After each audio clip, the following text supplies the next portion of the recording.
கிறிஸ்துவுக்குள் பிரியமானவர்களே, இந்த நாளுக்கான மாலை நேரம் அண்ணா அப்போஸ்தலனாகிய பவுல் ரோமருக்கு எழுதின நிருபம் 3ஆம் அதிகாரம் 11வது வசனம். ரோமர் 3:11. ரோமன்ஸ் 3:11. உணர்வுள்ளவன் இல்லை, தேவனை தேடுகிறவன் இல்லை. இப்போ அப்போஸ்தலனாகிய பவுல் என்ன செய்கிறாரு, பழைய ஏற்பாட்டிலேருந்து சில காரியங்களை எடுத்து சொல்கிறார். எங்கேருந்து? சங்கீதம் 14வது சங்கீதம் 2வது வசனம் பாருங்கள். தேவனை தேடுகிற உணர்வுள்ளவன் உண்டோ என்று பார்க்க கர்த்தர் பரலோகத்திலிருந்து மனுபுத்திரனை கண்ணோக்கினார். இதே தான் நம்ம பார்க்குறோம் 53வது சங்கீதத்தில் 2வது வசனம். தேவனை தேடுகிற உணர்வுள்ளவன் உண்டோ என்று பார்க்க தேவன் பரலோகத்திலிருந்து மனுபுத்திரனை நோக்கினார்.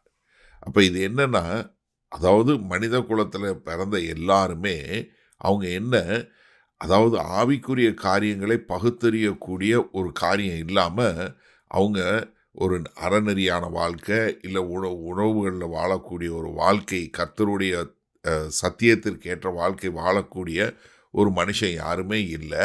ரெண்டாவது தேவனை தேடுகிறவனும் இல்லை. ஏன்னா மனுஷன் தேவனுக்குரிய காரியங்களை தேடாமல் அவனுக்குரிய சந்தோஷம் இல்லை அவனுக்கு வேணக்கூடிய அதிகாரம் இல்லை தன்னுடைய சுய விருப்பங்கள் என்று சொல்லக்கூடிய காரியங்களை தான் தேடுறான். அதனால தான் இங்கே அப்போஸ்தலனாகிய பவுல் என்ன எடுத்து சொல்கிறாருன்னா, கர்த்தருடைய கிருபை இல்லாமல் ஒரு மனுஷனும் கர்த்தர்கிட்ட வர முடியாது. இங்கே நீங்கள் கேள்விப்பட்டிருக்கீங்களா இல்லைன்னா, இந்த டோட்டல் டிப்ராவிட்டின்னு சொல்லுவாங்க. அதாவது டாக்டரினில் கர்த்தத்துவத்தில் ஒரு தியாலஜிக்கலாக சொல்லக்கூடிய மனுஷன் சுயமாக தன்னுடைய உள்ளத்திலிருந்து அவனால் கர்த்தரை தேடக்கூடிய காரியம் இல்லை. ஏன்னா அவன் என்ன ஆகிட்டான், அவனுடைய எண்ணங்கள், அவனுடைய விருப்பம், அவனுடைய உணர்வுகள் இது எல்லாவற்றிலையுமே என்ன ஆயிடுச்சு, அவன் பாவத்தினால பாதிக்கப்பட்டதுனால அவன் கர்த்தரை தேட வேண்டும் என்கிற ஒரு காரியமே இல்லை. அப்போஸ்தலனாகிய பவுல் சொல்லும்போது என்ன சொல்கிறாரு, நீங்கள் உங்களுடைய ரட்சிப்பு என்பது தேவன் பேரில் வைத்து தேவனுடைய கிருபையின் மூலமாய் விசுவாசத்தை கொண்டு தான் நீங்கள் ரட்சிக்கப்பட்டிருக்கீங்க. அது கர்த்தர்கிட்டருந்து வந்தது, உங்ககிட்ட இருந்து கிடையாது. ஏன்னா யோவான் 6வது அதிகாரம் 44வது வசனம் சொல்லும்போது, ஒருவனை என் பிதாவாகிய தேவன் இழுத்து கொள்ளாவிட்டால் ஒருவனும் என்னிடத்தில் வரமாட்டான். ஏன்னா மனுஷனுக்கு அப்படிப்பட்ட காரியம் அவன் உணர்வுலையும் கிடையாது, அவனுடைய எண்ணங்களில் கிடையாது, அவனுடைய விருப்பத்திலையும் இல்லை.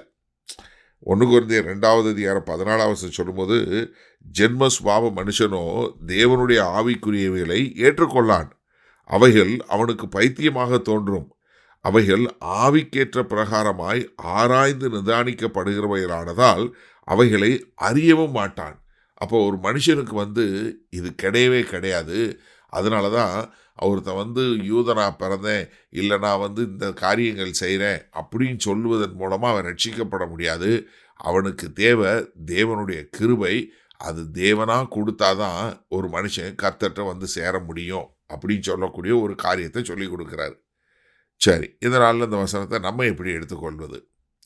முதல்ல நீங்கள் கர்த்தருடைய வெளிப்பாடும் அவருடைய கிருபையும் உங்களுக்கு தேவைங்கிறத ஒரு உணர்வு உங்களுக்கு வந்துருச்சா? அதை அறிந்து கொள்ளக்கூடிய, அதை புரிந்து கொள்ளக்கூடிய காரியம் வந்துருச்சா?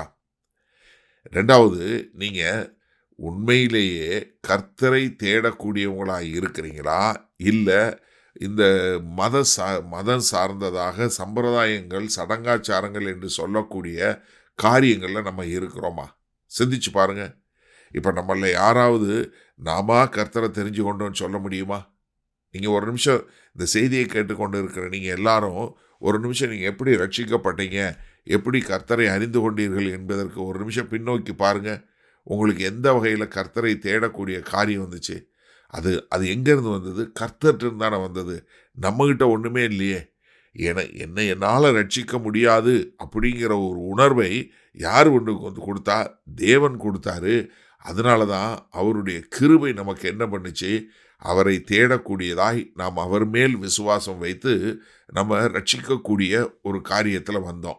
அப்போ இந்த வசனம் நமக்கு என்ன சொல்லி கொடுக்குதுன்னா, நம்மளை மனத்தாழ்மையாக நம்ம கர்த்தர் மேலே ஒரு நன்றி விசுவாசம் உள்ளவர்களாய், அதாவது கர்த்தராகிய இயேசு கிறிஸ்து நமக்காக மரித்து நம்மை மீட்டு கொண்டார் இது ஒரு உன்னதமான பாக்கியம் என்பதை நாம் உணர்ந்து கொண்டு அதற்கு பாத்திரவான்களாய் நாங்கள் நடந்து கொள்ளணும் கர்த்தாவே என்று சொல்லக்கூடியதான் நமக்கு நம்மை மனத்தாழ்மையோடு கர்த்தரை ஒரு நன்றி விசுவாசத்தோடு அவரை தேடக்கூடிய ஒரு உணர்வு உங்களுக்கு வருதா?